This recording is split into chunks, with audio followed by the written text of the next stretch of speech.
Il faut d'abord se faire plaisir, il faut que le bijou vive. Geoffrey Riandet, donc je suis dirigeant de la maison Riandet, je suis spécialisé dans les bijoux anciens et également expert dans ce domaine.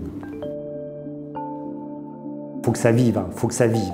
Toutefois, ça a l'air très lourd en or, mais c'est pas si lourd, c'est assez fragile, donc il faut faire assez attention. C'est pas pour un usage quotidien, hein. Donc, enfin, ça peut être dans un coffre. Je pense que les bijoux, il faut se faire plaisir, c'est pas forcément des placements.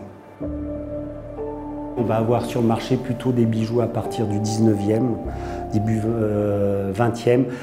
Avant, il y a assez peu de pièces et c'est relativement fragile. Voilà, c'est souvent ce qu'on peut caractériser comme bijoux anciens, 19e jusqu'aux années 50. Hein.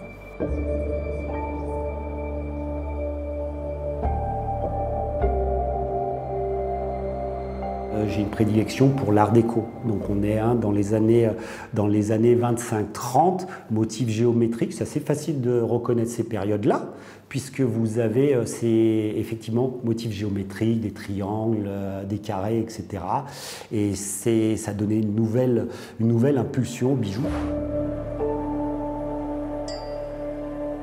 Si vous cochez toutes les cases, si c'est ancien, si c'est signé, si ça a une histoire, bah effectivement, c'est des prix importants. Vous pouvez avoir des pièces un peu plus modestes, hein, mais qui ont une histoire. Je pense à une bague du duc de Guise qui date de la Révolution, qui est référencée dans des ouvrages des ouvrages qui ont déjà une centaine d'années, qui ont été trouvés dans le Rhône.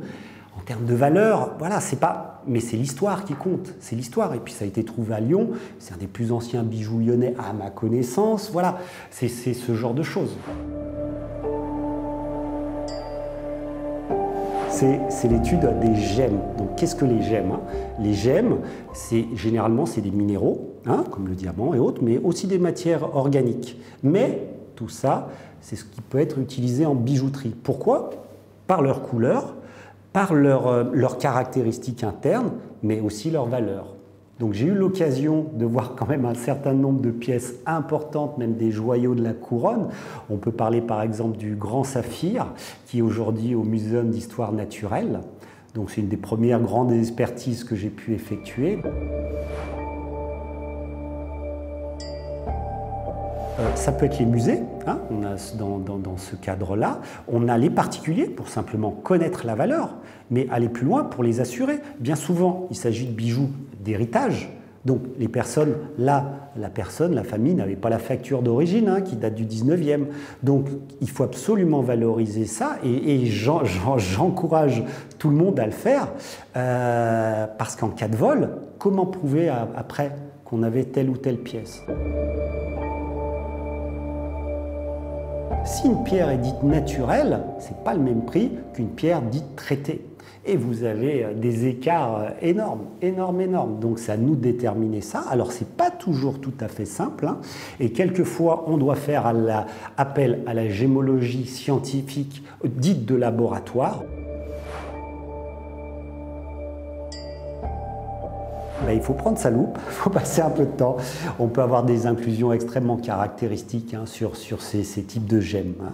Quelquefois, c'est pas simple, donc on se casse un peu la tête, ça demande du temps, voilà, mais il faut prendre sa loupe. À l'œil comme ça, c'est pas évident,